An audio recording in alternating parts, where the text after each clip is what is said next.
નમસ્કાર દર્શક મિત્રો, ટોપ વિથ ભાવનગરમાં હું છું નીતિન સોની.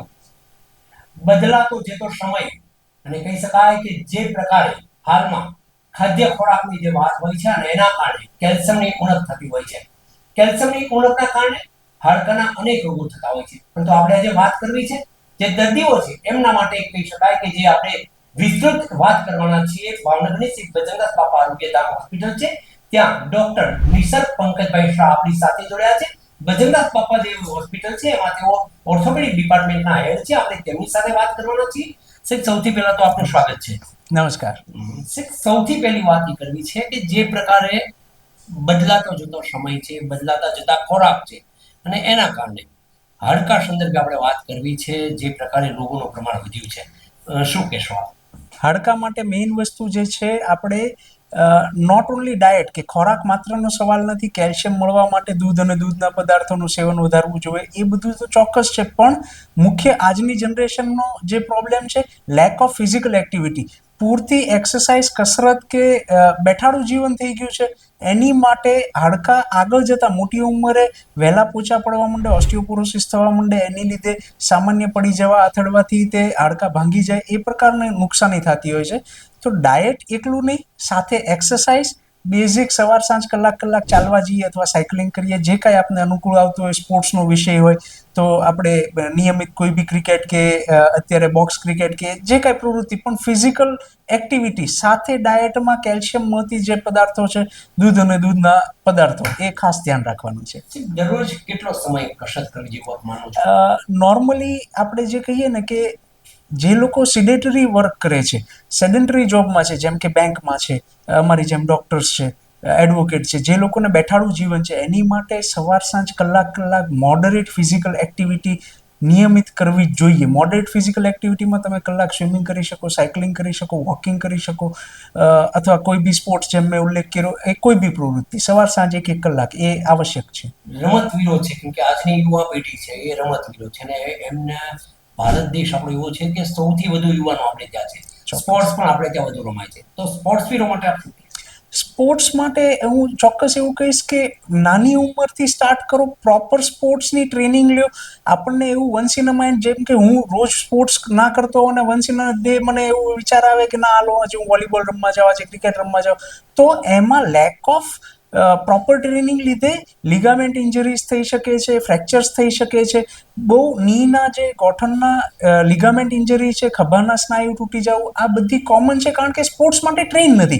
જે ટ્રેન્ડ લોકો છે એ બી સ્પોર્ટ્સમાં રૂટીનલી ઇન્જરી થતી હોય છે. એટલે પહેલેથી ઓછી ઉંમરે ટ્રેનિંગ કરો, બાળકોને નિયમિત સ્કૂલના ટાઈમથી તે તમે સ્પોર્ટ્સ એક્ટિવિટીમાં વાળો અને એ રીતે આગળ સ્પોર્ટ્સ કન્ટિન્યુ કરો. વાત આપણે જ્યારે સ્પોર્ટ્સની અને કસરતની કરીએ છીએ તો બાળકો અને ખાસ કરીને સગર્ભા બહેનો એ પણ કેવા પ્રકારની કસરત કરી શકે? સગર્ભા બહેનો માટે હું ખાસ ચોક્કસ એવું કહીશ કે પ્રેગ્નન્સી દરમિયાન અને એએનસી એટલે કે પહેલા 9 મહિના 8 મહિના દરમિયાન એમને લિગામેન્ટને સ્નાયુઓ બધા થોડા લૂઝ પડે એવું આખું શરીરમાં હોર્મોન્સ એ રીતના ડેવલપ થતા હોય, જેથી કરીને એમને અંદર ગર્ભનો વિકાસ થઈ શકે અને શરીરમાં એ ગર્ભનો સમાવેશ થઈ શકે. તો એની માટે યોગાથી માંડીને physiotherapy, ANC, pelvic floor strengthening exercise, આ બધી જ કરાવી શકાય અને કરવી જ જોઈએ નિયમિત. બીજું કાંઈ ખાસ આપણે એક્સ્ટ્રા ઓર્ડિનરી ન કરીએ તો મેં કીધું એમ સિમ્પલ વસ્તુ છે, સવાર સાંજ કલાક ચાલવા જાઓ. આપણે ભારતમાં તો ઓલમોસ્ટ ટ્રેન્ડ છે કે છેક છેલ્લા મહિના સુધી ગામડામાં બહેનો હોય, એ સ્ત્રીઓ એ કામ કરતા હોય, ખેતીનું માંડીને બધું જ કામ કરતા હોય, જે સારી વસ્તુ છે, જેનાથી નોર્મલ ડિલિવરીની સંભાવના વધી જાય અને ડિલિવરી કે પ્રેગ્નન્સી દરમિયાનના કોમ્પ્લિકેશન ઘટી જાય. યંગસ્ટરની લાઈફસ્ટાઈલમાં કેવું હોવું જોઈએ? યંગસ્ટરની લાઈફસ્ટાઈલમાં એઝ આઈ સેડ કે અત્યારે યુવા વર્ગ ભારતમાં ખૂબ જ વધારે છે. એની માટે જે બેઝિક જોબ કરતા હોય છે, જે ફિઝિકલ વર્ક કરતા હોય છે, એની માટે એક બેલેન્સ ડાયટ હોવું જોઈએ, પૂરતી 7 થી 9 કલાકની ઊંઘ હોવી જોઈએ અને પૂરતી કસરત હોવી જોઈએ. સ્ટ્રેસ બને એટલો ઓછો, અથવા તો સ્ટ્રેસફુલ જોબ કરતા હોય તો એને મેડિટેશન, યોગા એ બધી બી પ્રવૃત્તિ કરી શકાય, જેથી કરીને એક બેલેન્સ લાઈફસ્ટાઈલ ચાલવી જોઈએ. આ યુવા માટે હું ચોક્કસ એવું કહીશ કે ભાઈ બેલેન્સ ડાયટ, પ્રોપર સ્લીપ અને પ્રોપર ફિઝિકલ એક્ટિવિટી આટલું કરવું જોઈએ. ખાસ કરીને વૃદ્ધોની વાત કરી છે, પરંતુ જે પ્રકારે આજના સમયમાં 60 વર્ષ પછીના જે મહિલા હોય કે પુરુષો હોય, જે પ્રકારે એમાં કહી શકાય કે એમના જે વૃદ્ધો લોકો છે એમના ગોઠણ ઘસવાની સમસ્યા હોય, અન્ય કોઈ હાડકાના રોગ સંદર્ભે સમસ્યા હોય, એમને શું ધ્યાન રાખવું? વૃદ્ધો માટે એક બેઝિક વસ્તુ છે કે ભાઈ ઓસ્ટિયોપોરોસિસ, હાડકાં પોચા ન પડી જવા જોઈએ, ખાસ ધ્યાન રાખવું જોઈએ. એની માટે calcium, vitamin D, physical activity. બીજું કે જે વૃદ્ધત્વના પ્રોબ્લેમ છે કે સામાન્ય ઈજાથી, સામાન્ય હાલતા હોય ને પડી જાય ને હાથના કાંડાના ફ્રેક્ચર થઈ જાય, થાપાના ફ્રેક્ચર થઈ જાય, તો એ વહેલી તકે સારવાર કરવી જોઈએ. મિનિમલી ઇન્વેઝિવ સર્જરી એટલે કે દૂરબીનથી થતી સારવાર છે, ઓછા ટાંકા અને વાઢકાપમાં થતી સારવાર, એ આજના જમાનાની લેટેસ્ટ ટેકનોલોજી છે એ પ્રમાણે થવી જોઈએ. બીજી વસ્તુ છે કે જે કોમન પ્રોબ્લેમ છે વૃદ્ધત્વમાં, સાંધાનો ઘસારો, ખાસ કરીને ગોઠણના સાંધાનો ઘસારો જે ઇન્ડિયન પોપ્યુલેશનમાં વધારે છે, તો એની માટે ની રિપ્લેસમેન્ટ છે એ બહુ સફળ, ટાઈમ ટેસ્ટેડ અને યુનિવર્સલ અત્યારે ઓપરેશન થઈ ગયું છે, આખું ની ગોઠણ બદલવાનું. અને એ બદલાવી નાખો એટલે બીજા 20-25 વર્ષ સુધી કોઈ પ્રોબ્લેમ નથી આવતો હતો. અત્યારે ઘણા બધા અલગ અલગ કંપનીના જોઈન્ટ્સ પણ બધા એકંદરે સ્ટાન્ડર્ડ ને સારા હોય છે. એટલે ત્વરિત સારવાર લેવી, કોઈ બી ઇન્જરીને ઇગ્નોર ન કરવી, અને લેટેસ્ટ ટેકનોલોજી પ્રમાણે થતું હોય એ પ્રમાણેનું કામ કરવું જોઈએ. પણ માનું છું કે જે પ્રકારે ગોઠણના દુખાવા વધી રહ્યા છે એ તો વાસ્તવિક છે, એમાં શું ધ્યાન રાખવું? વૃદ્ધત્વમાં જે પ્રોબ્લેમ છે, જે પહેલા લોકોનું આયુષ્ય એટલું બધું નહોતું, જેમ વધતું ગયું એમ આયુષ્ય વધવાને લીધે જે કોમન પ્રોબ્લેમ આપણી આગળ સામે આવે તો કે ભાઈ મોતિયાનો પ્રોબ્લેમ, જે નેચરલ લેન્સ છે એ ઝાંખો પડી જાય, નવો નાખવો પડે. એવી રીતે દાંત ઘસાઈ જાય, દાંત સડી જાય, પડી જાય તો ઇમ્પ્લાન્ટ નાખવા પડે. એવી રીતે ગોઠણ ઘસાઈ જાય, થાપા ઘસાઈ જાય તો એ સાંધા નવા નાખવા પડે.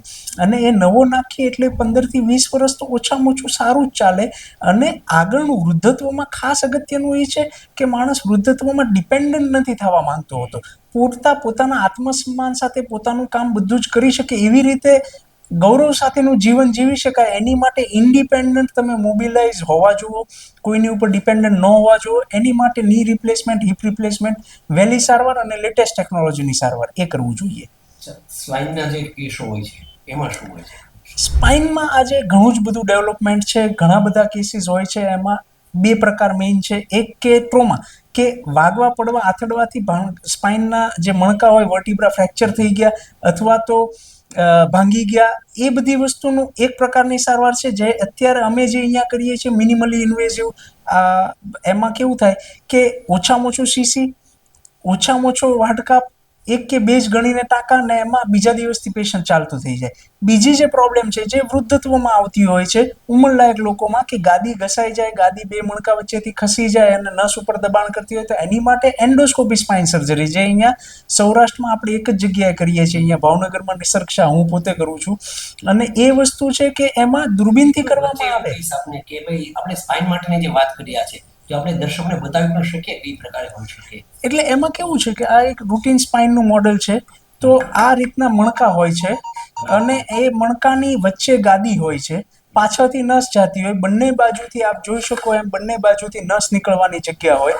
તો આ રીતે અહીંયા જેમ દેખાડેલું છે, આ ગાદી બહાર આવી જાય તો અહીંથી નીકળતી નસને એ દબાણ કરે, અને એ નસ જ્યાં સુધી પગમાં ઉતરતી હોય, પિંડી સુધી, ઘૂંટી સુધી, તો ત્યાં સુધી દુખાવો જાય. આની માટે આ બોલપેનથી પણ અડધી સાઇઝનું દૂરબીન હોય છે. એ દૂરબીન જે એન્ડોસ્કોપ કહેવાય, એ એન્ડોસ્કોપ આપણે પાછળથી જ ઉતારી દેવાનું હોય, માત્ર 2 જ ટાંકા આવે, ને આ ગાદી જે હોય એ કાઢી નાખીએ એટલે ઇમિડિયેટલી બીજા દિવસથી દુખાવામાં રાહત થઈ જાય, બીજા દિવસથી પેશન્ટ હાલતું ચાલતું થઈ જાય, માત્ર 2 જ ટાંકા આવે, અને કોઈ એમાં કોમ્પ્લિકેશન કે એમાં કોઈ સ્ક્રૂ બેસાડવા, સરિયા બેસાડવા એવી કોઈ વાત નથી હોતી. આ latest technology endoscopic spine surgery. ખંભાની પણ દુખાવાની આપણે વાત કરતા હોય છે. અત્યારે બહુ કદાચ હું માનીશ કે 25, 30, 35 વર્ષની યુવા પેઢી છે ને એમને પણ એક ખભાના દુખાવાની સમસ્યા છે. શોલ્ડરમાં યંગ પેશન્ટમાં જે પ્રોબ્લેમ છે એ પ્રોબ્લેમ એવો છે કે જાણે કે શોલ્ડરના મસલ ટેર, શોલ્ડરમાં જે સ્નાયુ હોય એ ફાટી જાય તો એને ફરીવાર સાંધવા પડે, અથવા તો જે બાસ્કેટબોલ પ્લેયર્સ હોય છે અથવા તો જિમ્નાસ્ટ હોય છે એ લોકોને શોલ્ડર ડિસલોકેશન, વારે વારે ખભાનો સાંધો ખસી જાય, તો આની માટે બી દૂરબીનથી સારવાર શક્ય છે, આપણે કરીએ છીએ. બીજું વૃદ્ધત્વમાં જે પ્રોબ્લેમ છે શોલ્ડરના, એ કેવું છે ફ્રોઝન શોલ્ડર, ડાયાબિટીસ લીધે સાંધો જકડાઈ જાય, બીજું સાંધાનો ઘસારો છે શોલ્ડરમાં બી લાગે, એની માટે બી દૂરબીનથી સારવાર થતી હોય છે. અને શોલ્ડર રિપેર, એના મસલનો રિપેર, ડિસ્લોકેશન ન થાય, આ બધી જ સારવાર અહીંયા શક્ય છે. એન્ડોસ્કોપી બહુ જ્યાં આપણે વાત કરતી હોય કેમ કહેવામાં આવે છે કે ભાઈ એન્ડોસ્કોપી કરવી પડશે, પણ રીઝન શું છે? એન્ડોસ્કોપી કોઈ બી શરીરના ભાગનું ઓપરેશન છે. પહેલા જે જૂના જમાનામાં પેટના ઓપરેશન થતા તો ઉપરથી નીચે સુધી પેટમાં કાપો મૂકે, આંતર સાઈડમાં લે, પછી એક એપેન્ડિક્સનો કટકો કાઢે, પાછું આંતર મૂકે, એટલે બહુ મેજર સર્જરી, ખૂબ વાડકા, બ્લીડિંગ વધારે, કોમ્પ્લિકેશન રેટ વધારે.